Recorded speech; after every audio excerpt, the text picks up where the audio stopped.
আমার স্নেহের নবম শ্রেণীর ছেলেমেয়েরা, আজ আমি তোমাদেরকে বাংলা বিষয়ে গদ্য অংশে শুভা গল্প পড়াবো। যে গল্পটি লিখেছেন আমাদের বিশ্বকবি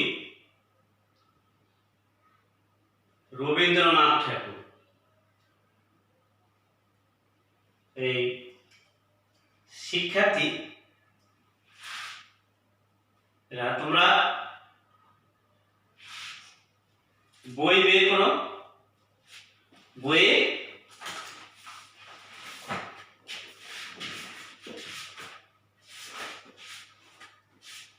বাংলা বইয়ে 11 পৃষ্ঠা তোমাদের এই গল্পটি রয়েছে। এই শুভা গল্পটি একটি বাক প্রতিবন্ধী মেয়েকে নিয়ে এই গল্পটি আলোচনা করার পূর্বে যিনি এই গল্পটি লিখেছেন রবীন্দ্রনাথ ঠাকুর, তার সম্পর্কে, তার জীবনী সম্পর্কে কথা বলব। রবীন্দ্রনাথ ঠাকুর আমাদের বিশ্বকবি, জন্মগ্রহণ করেছেন ভারতের কলকাতা অর্থাৎ পশ্চিমবঙ্গের জোড়াসাঁকো ঠাকুর পরিবার। তার পিতার নাম দেবেন্দ্রনাথ ঠাকুর, মায়ের নাম সারদা সুন্দরী দেবী, পিতামহর নাম প্রিন্স দ্বারকানাথ ঠাকুর।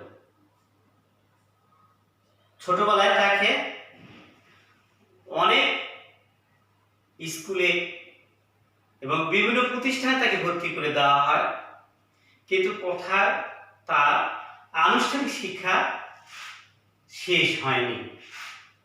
তাকে নর্মাল স্কুলে ভর্তি করে দেওয়া হয়, বেঙ্গল একাডেমিতে ভর্তি করে দেওয়া হয়। শেষ পর্যন্ত কবি পরিবারের সদস্যরা সবাই মিলে আলোচনা করলো যে কবিকে বিলেতে পাঠাবেন তাকে ব্যারিস্টারি পড়ার জন্য, কিন্তু সেই পড়াও কবি সমাপ্ত করেননি। কবি যখন 15 বছর বয়স, তখন তার প্রথম কাব্যগ্রন্থ প্রকাশিত হয়, বনফুল কাব্যগ্রন্থ প্রকাশিত হয়। কবি 1913 সালে গীতাঞ্জলি নামক কাব্যগ্রন্থ লিখে ভারতীয় বাঙালিদের মধ্যে বাংলা সাহিত্যে প্রথম নোবেল পুরস্কার পেয়েছিলেন। আর এই গীতাঞ্জলি কাব্যগ্রন্থ তিনি প্রথমে লিখেছিলেন বাংলায়, পরবর্তীতে তিনি লিখলেন ইংরেজি অনুবাদ। তখন সেটা সুইডিশ একাডেমি নোবেল একাডেমি এটা দেখে কি করলো, বাংলা বিষয়ে তাকে নোবেল পুরস্কার দেওয়ার জন্য ঘোষণা করলেন। কবি লেখাপড়া শেষ পর্যন্ত হয়নি। কবি জীবনে অনেক উপাধি পেয়েছেন, বিশ্বকবি বলে, কবিগুরু বলে 9 উপাধি পেয়েছেন ব্রিটিশদের দেওয়া, কিন্তু পরবর্তীতে ব্রিটিশদের দেওয়া উপাধি বর্জন করেছিলেন কবি। যাক, রবীন্দ্রনাথ ঠাকুর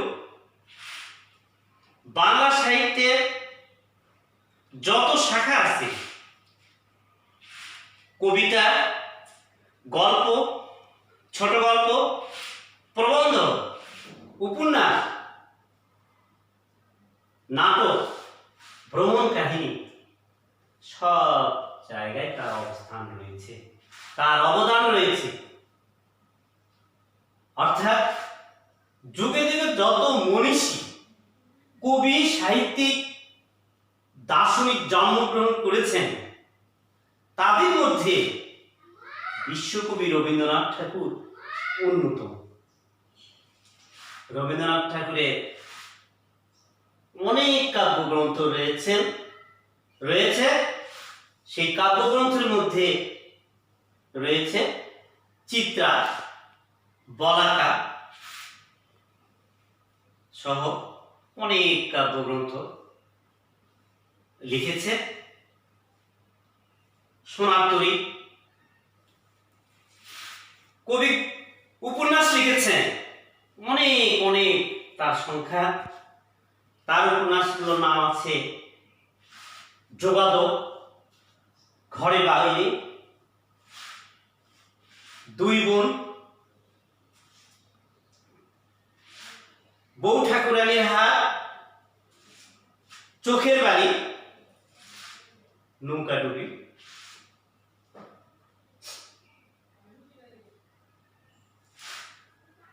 কবি গোরা, এসব অসংখ্য উপন্যাস তিনি লিখলেন। কবি নাটক লিখেছেন, কবি প্রবন্ধ লিখেছেন, তিনি অভিনয় করেছেন, প্রযোজকও ছিলেন। কবি অর্থাৎ বাংলা সাহিত্যের এমন কোনো শাখা নেই তার অবদান। কখনো জোড়াসাঁকোতে থেকেছেন, কখনো দাদার সাথে বিভিন্ন জায়গায়, ভারতের বিভিন্ন জায়গায় দাদার সঙ্গে থেকেছেন।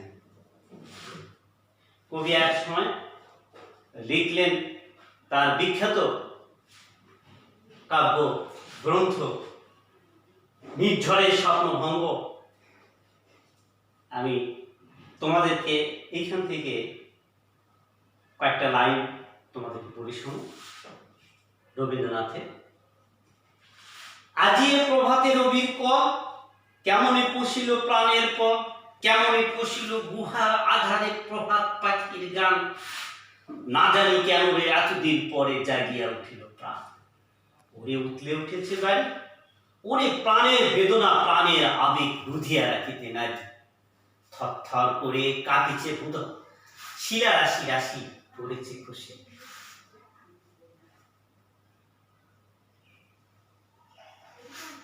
রবীন্দ্রনাথ ঠাকুর এই যে শুভা গল্প লিখেছেন, আমাদের পাঠ্য বইয়ে 11 পৃষ্ঠায় তোমরা লক্ষ্য করো। এই শুভা গল্পটিতে শুভা একজন বা প্রতিবন্ধী মেয়ে, শুভা একজন বা প্রতিবন্ধী মেয়ে। তার এই গল্পটি একটি গুচ্ছ গল্প থেকে, রবীন্দ্রনাথের গুচ্ছ গল্প থেকে নেওয়া হয়েছে। আকৃতিতে এটি একটি রবীন্দ্রনাথের ছোট গল্প। তোমরা কি জানো রবীন্দ্রনাথের সেই ছোট গল্পের আকার আকৃতি কি রকম? রবীন্দ্রনাথ সবার মাঝে ছোট গল্পের লেখক হিসাবে বিশেষ গৌরব অর্জন করেছেন। তার মধ্যে এত সুন্দর ছোট গল্প আর কোন লেখক, কবি লিখতে পারে। রবীন্দ্রনাথ ঠাকুর বিশ্বকবি। এই ছোট গল্পের সংজ্ঞার কথা তোমাদেরকে বলি। ছোট সংজ্ঞা যদিও পড়াচ্ছি আমি শুভা গল্প, তারপরও জানাতে চাই সেই ছোট গল্পের সংজ্ঞাতে লিখেছেন যে তার কবিতার মাধ্যমে ছোট প্রাণ, ছোট ব্যথা, ছোট ছোট দুঃখ কথা, নিতান্ত সহস্র বিস্তৃত রাশি, প্রত্যহ যেতেছে হাসি, তারই 2-4টি অশ্রু জল, নাহি গণনার ছটা, নাহি তত্ত্ব নাহি উপদেশ, অন্তরে অতৃপ্তি রবে, সাঙ্গ করি মনে হবে, শেষ হয়ে হইল না শেষ। রবীন্দ্রনাথের ঠিক ছোট গল্পের সংজ্ঞার মাধ্যমে আমরা দেখতে পাই, যেহেতু সুভা গল্প রবীন্দ্রনাথের একটি ছোট গল্প, সেই গল্পগুচ্ছ গ্রন্থের ছোট গল্প, আমরা কাবলিওয়ালা গল্প জানি, মিনি আর রহমতের কথা জানি, এটা একটা ছোট গল্প, তোমরা পড়েছো নিচে ক্লাসে। তাই আজকে এই শুভ গল্পে শুভা, এই শুভা গল্পে একটি পরিবারে ছোট্ট একটি মেয়ে জন্ম নিয়েছিল, মেয়েটির নাম শুভা। শুভার জন্ম পূর্বে আরো দুইজন বোনের জন্ম হয়েছিল। সেই দুইজন বোনের নাম, এক বোনের নাম সুহাসিনী, আর এক বোনের নাম সুকেশিনী। তৃতীয় যে বোন জন্ম নিয়েছে দেখতে অত্যন্ত সুন্দর, তাই তার বাবা বাণীকণ্ঠ, মা সবাই মিলে তার নাম রেখেছেন শুভা। পূর্ণ নাম সুভাষিনী। কে জানত এই মেয়েটি বড় হলে বোবা হবে, কথা বলতে পারবে না, তা শুভার বাবা মা জানত না। যখন ক্রমে ছোট্ট শিশু শুভা বড় হতে থাকলো, তারপরে থেকে তার কোনো কথা মুখ দিয়ে যখন বের হতে পারলো না, কথা বলতে, তখন বাবা মা বুঝতে পারলেন যে আমাদের এই মেয়েটি একজন বোবা মেয়ে, কথা বলতে পারবে। বাবা বাণীকণ্ঠ মেয়েটিকে অত্যন্ত ভালোবাসে, স্নেহ করে, আদর করে, কেননা প্রকৃতি দেওয়া, বিধাতার দেওয়া দান, মেয়েটি বোবা হয়েছে, এটা বাবা মাকে মেনে নিতেই হবে। কিন্তু তার মা তার মেয়েকে নিজের অঙ্গ বলে মনে করে, এবং সেই সন্তান যখন কথা বলতে না পারে, তখন তাকে মনের দুঃখে ধারণা করে আমার গর্ভের কলঙ্ক, মেয়েটিকে মনে করে। মেয়েটি কথা বলতে পারে না। সারাক্ষণ বাবা মা মন খারাপ করে থাকতো এই মেয়েটির জন্য, যে মেয়েটি অর্থাৎ শুভা কথা বলতে পারে না, কোনো মনের ভাব প্রকাশ করতে পারে না।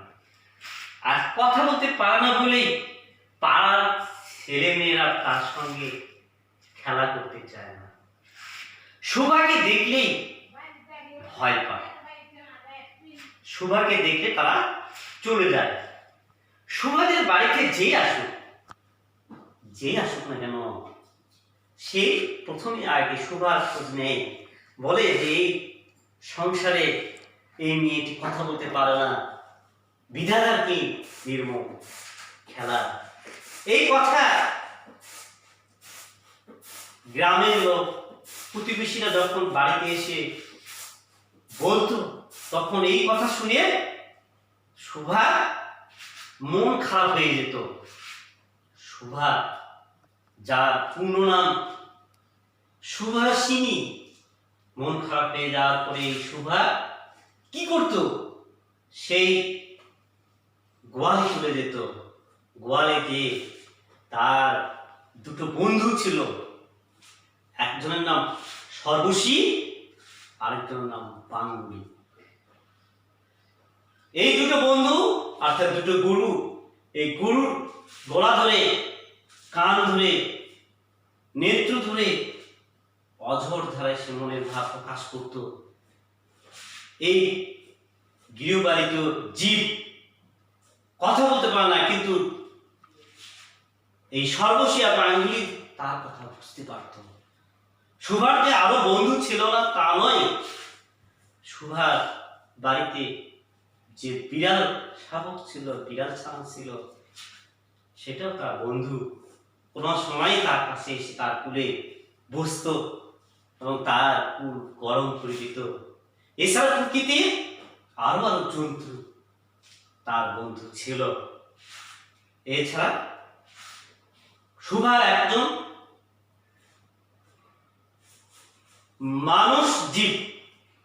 মনুষ্য জীব একটা বন্ধু ছিল।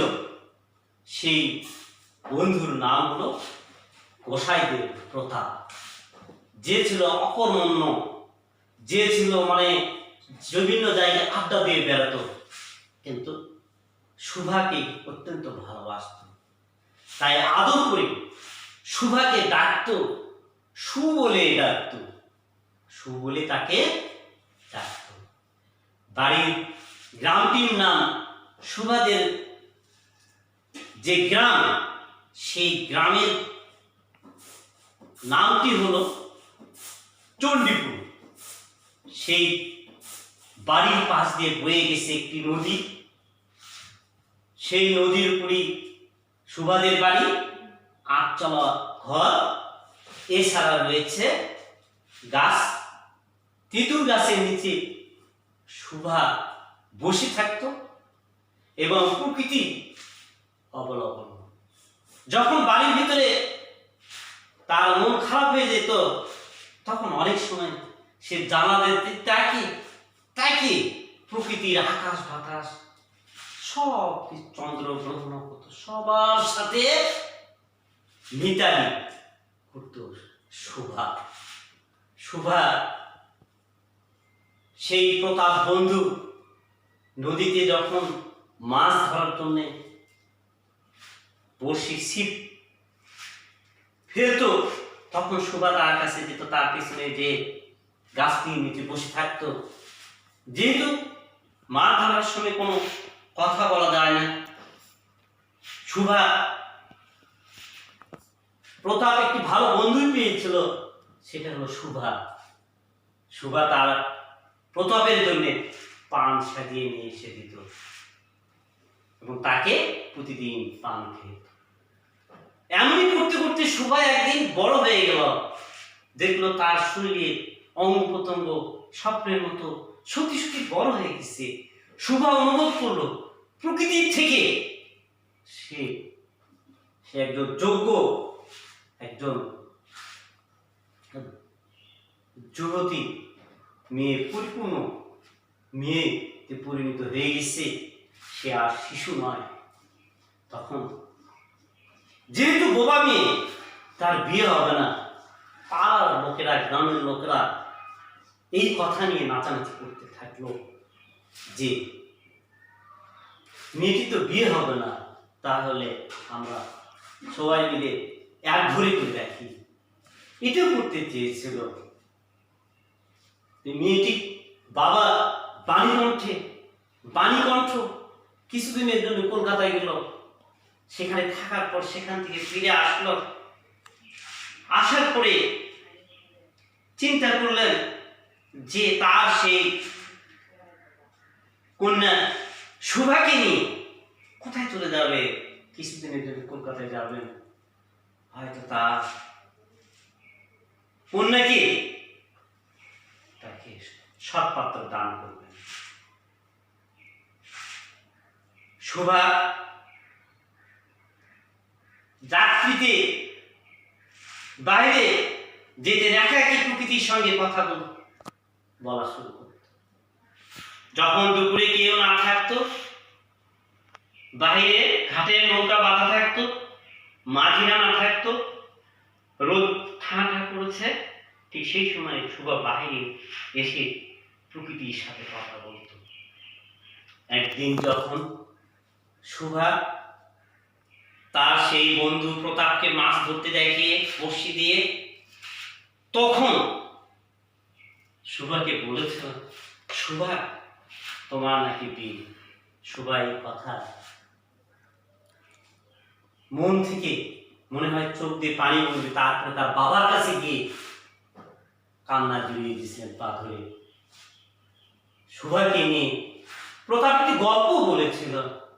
সেই গল্পটি বলেছিল যে সুভা হয়তো কোনো নিয়ে একজন পাতালপুরে রাজকন্যা, প্রদাহীন রাজকন্যা সিংহাসনে বসে মাথায় মুকুট, সাপের মাথায় মুকুট রেখে চলে এসে, আর সেই মুকুটটি তোমার কাছে শোভা পাচ্ছে পাতালপুরীতে। আমি সেই মুকুট নেওয়ার, সেই মালিক নেওয়ার জন্যে, তোমাকে দেখতে পাওয়ার জন্য তোমাকে দেখতে গিয়েছি। যে দেখি তুমি পাতালপুরের রাজকন্যা। সুন্দর একটি গল্প সুভাকে বলেছিল প্রতাপ, তাকে খুশি করার জন্যে। সুভা যাই হোক, প্রতিবন্ধী বাঘ প্রতিবন্ধী মেয়েকে যখন পাড়ার লোক কানাঘুষা শুরু করে দিল, তখন বাণীকণ্ঠ তার বাবা তাকে কলকাতায় নিয়ে যাবে। কলকাতায় নিয়ে যাওয়ার সময় তখন একাদশীয় শুক্লাপক্ষে দ্বাদশীয় রাত্রিতে বেলায় সুভা বাড়ি বের হয়ে সেই নদীর তটে অর্থাৎ কিনারায় চরের পর ষষ্ঠ শয্যায় অর্থাৎ ঘাসের পর শুয়ে পড়ে তার প্রকৃতিকে জননী বলে অর্থাৎ মা বলে সম্বোধন করে, মা তোমাকে ছেড়ে যাওয়া আমার ইচ্ছা হচ্ছে না, আমি কলকাতায় যাব না, তুমি আমাকে জোর করে ধরো, তাহলে তুমি আমাকে জোর করে ধরো, আমাকে যেতে ইচ্ছা করছে না। শেষ পর্যন্ত বাণীকণ্ঠ তাকে কলকাতায় নেই। এখানেই এই গল্পের পরিসমাপ্তি। যাই হোক, প্রতিবন্ধী সমাজে যে প্রতিবন্ধী মানুষ আছে, প্রতিবন্ধী মানুষের প্রতি আমরা কেউ সৎ আচরণ করি না। আমরা এই অধ্যায় থেকে শিখতে পাচ্ছি যে প্রতিবন্ধী মানুষ সমাজের যে অসহায়, তাদের প্রতি যে সদয় ব্যবহার দেখাতে হবে। যদি প্রাণীরা যদি প্রতিবন্ধীদের প্রতি সদয় ব্যবহার দেখাতে পারে, থেকে একটি গল্পটি পড়ে এখান থেকে একটি বাড়ির কাজ করে নিয়ে আসবে। তার পূর্বে গল্পে যে সৃজনশীল প্রশ্ন, এখান থেকে জ্ঞানমূলক প্রশ্ন লিখে নিয়ে আসবে। যেরকম সুভার বাবার নাম কি, 1 নম্বর। 2 নম্বর, সুভার পূর্ণ নাম কি। সুভা গল্পে যে গ্রামটির কথা উল্লেখ করা হয়েছে সেই গ্রামটির নাম কি, গ্রামের পাশ দিয়ে কি নদী, গ্রামের পাশ দিয়ে কি আছে প্রবাহিত হয়েছে।